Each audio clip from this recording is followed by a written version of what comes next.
আচ্ছা ঠিক আছে দিঠিমা, তুমি তুমি তুমি এবার একটু শান্ত হও। বৌমা, দিঠি কলেজ থেকে এসেছে, ওকে কিছু খেতে দাও। আচ্ছা, এখানে খাবে তুমি? এই জন্য তুমি বাড়ি ফেরার পরে কিছু খেতে চাও না? হ্যাঁ মা, ঠিক, একদম ঠিক। আমি যখন এখানে আসি আমার খুব খিদে পেয়ে যায়, আর কাকিমা আমাকে জোর করে খাইয়েও দেয়, আমার জন্য খাবার রেখেও দেয়। সেই জন্য আমি বাড়িতে গিয়ে আর খেতে পারি না। সেই তো, বাড়ির খাবার কেন খাবে? বাড়ির খাবার তো তোমার আর ভালো লাগবে না।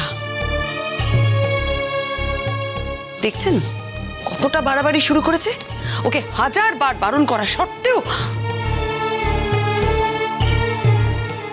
দেখো দিঠি, তুমি তো আমাকে কথা দিয়েছিলে, আমি তোমাকে বিশ্বাসও করেছিলাম। তুমি এখন কথার খেলাপ করছো। কথাটা দিয়ে যে ভুল করেছিলাম সেটা আমি বুঝতে পেরেছি রোহিত আঙ্কেল। কিছু মনে করো না, কথাটা আমি রাখতে পারিনি। তোমাকে ছোটকে সাহায্য করতে হবে না, ওর নিজের কপালে যা আছে তাই হবে, ও নিজে যা পারবে সেটাই করবে। কিন্তু আমি এই বাড়িতে আসা বন্ধ করতে পারবো না। হ্যাঁ, সে তো বটে। লেখাপড়া করবে না, খালি আজে বাজে কাজে সময় নষ্ট করবে। তোমার কাছে যেটা আজে বাজে কাজ, আমার কাছে সেটা এখন সব থেকে গুরুত্বপূর্ণ কাজ। কিসের কিসের গুরুত্বপূর্ণ কাজ? তুমি কি মনে করছো দিঠি তুমি ছোটকে বাঁচাতে পারবে? তুমি তো মিথ্যে আশা দিচ্ছ ওদের। আমি কে বলো তো মা? আমার কি এমন ক্ষমতা আছে যে আমি ছোটকে বাঁচাতে পারবো? তোমরা সবাই মিলে কমপ্লেন করেছিলে, পুলিশ ছোটকে ধরে নিয়ে গেছে, এত সওয়াল জবাব চলছে। আমি কি করে বাঁচাতে পারবো ছোটকে?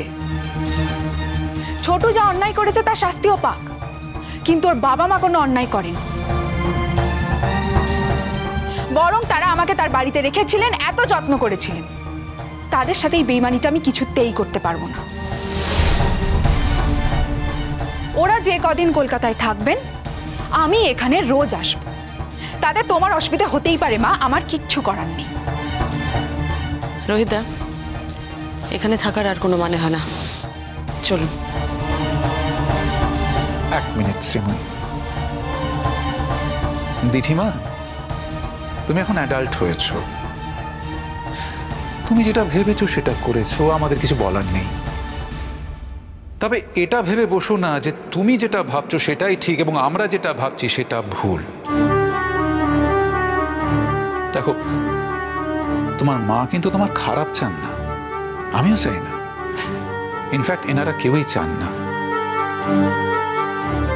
তুমি এনাদের বাড়িতে এসেছো, স্বেচ্ছায় এসেছো, আমাদের বলার কিছু নেই। That's entirely your prerogative and that's ইট।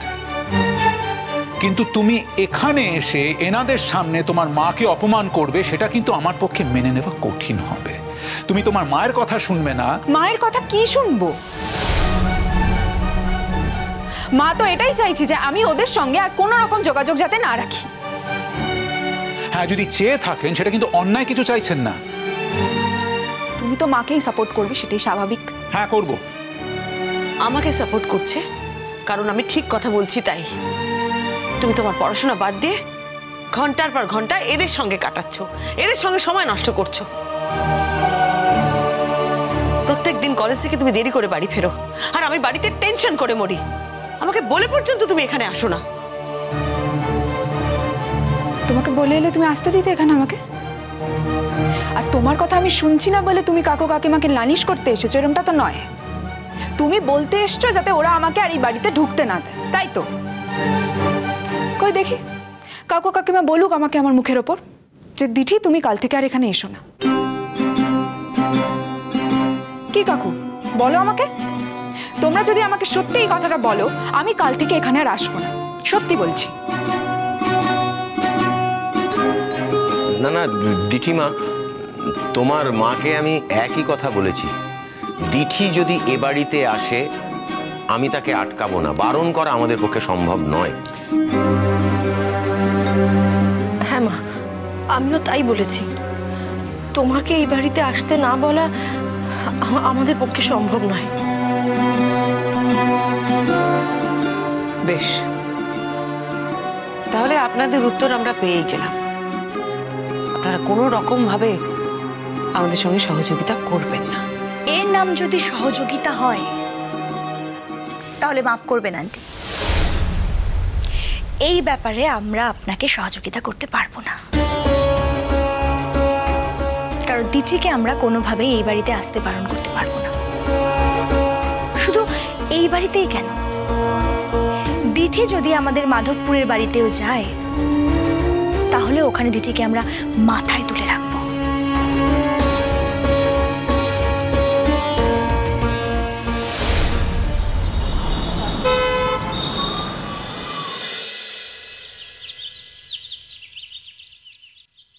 পাপা,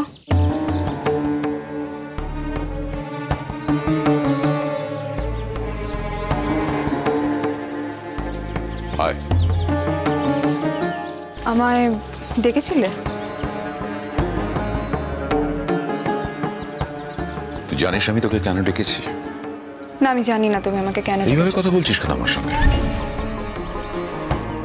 তোর কি মনে হচ্ছে আমরা তোর ভালো চাই না? আমি তোর ভালো চাই না, তোর মা তোর ভালো চায় না? সবার খারাপ ভালোটা তো সবার সঙ্গে মেলে না পাপা।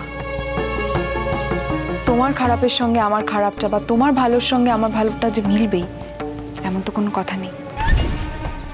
তুমি যা ভালো মনে করেছিলে তা যে আসলে ভালো নয় সেটা তো এখন বুঝতে পেরেছো। দিদি, তুমি যদি আমার সঙ্গে এভাবে কথা বলো তাহলে আমি তো তোমার জন্য কিচ্ছু করতে পারবো না।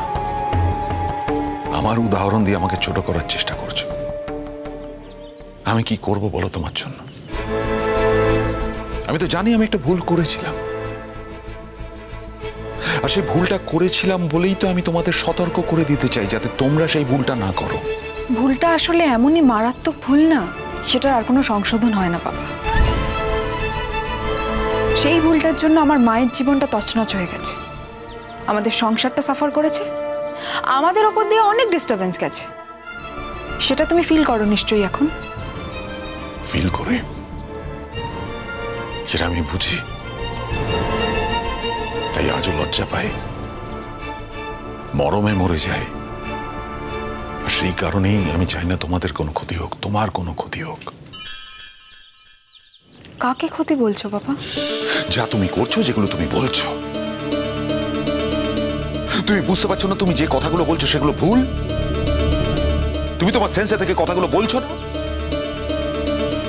দিদি, আজকে যখন তোমার মা কোর্টে দাঁড়িয়ে কথা বলছিল তখন চিৎকার করে ওখানে অনেক কথা তুমি বলেছো। হ্যাঁ বলেছি। কারণ কেন বলেছো? কারণ মা ভুল বলছিল। ভুল বলছিল মা? হ্যাঁ ভুল বলছিল, আর কেউ ভুল বললে সেটা সংশোধন করে দেওয়াই আমার উচিত।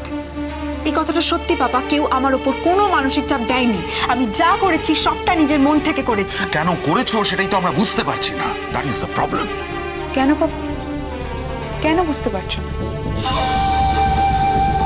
একটা মানুষ কখন আরেকটা মানুষের জন্য এরকম মরিয়া হয়ে ওঠে সেটা তুমি বোঝো না? কি বলছো তুমি দিদি? হ্যাঁ পাপা, আমি তো কোনোদিন কোনো কিছু হাইড করিনি, আমি তো বোঝাতেই চেয়েছি সব সময়। আমি ছোটর প্রতি দুর্বল হয়ে পড়েছি। তোমরা সবাই ওর খারাপ দিকটা দেখেছো, আমি ওর ভালো দিকটা দেখতে পেয়েছি, আর সেই ভালো দিকটা আমাকে অ্যাট্রাক্ট করেছে। কি ভালো দিক তুমি পেয়েছো একটা ছেলের মধ্যে যে অন্ধকার জগতের সঙ্গে জড়িয়ে আছে? কি ভালো তুমি পেয়েছো একটা ছেলের মধ্যে যে ক্রিমিনালদের সঙ্গে যুক্ত হয়ে আছে? হ্যাঁ, আমি একবারও বলছি না যে একটা ছেলে সম্পূর্ণ খারাপ হতে পারে। প্রত্যেকটা মানুষ ভালো মন্দ মিলিয়ে হয়, কিন্তু সেই ভালো মন্দের সঙ্গে তুমি কেন জড়াচ্ছ সেটা আমি বুঝতে পারছি না। বাবা, এটা কি একেবারেই আমার ব্যক্তিগত ডিসিশন হতে পারে না? আমি তো এমনটা বলছি না যে আমি ছোটকে বিয়ে করে চলে যেতে চাই। আমি আমার লেখাপড়া শেষ করব, নিজের পায়ে দাঁড়াবো। আর ছোটও যা করেছে তাতে হয়তো ও শাস্তিও হবে। ও যদি জেলও হয়, জেল থেকে বেরোনোর পর ও কি নতুন করে শুরু করতে পারে না? নাকি একজন মানুষ একবার অপরাধ করেছে বলে সে কোনোদিন আর সমাজের মূল স্রোতে ফিরতেই পারবে না?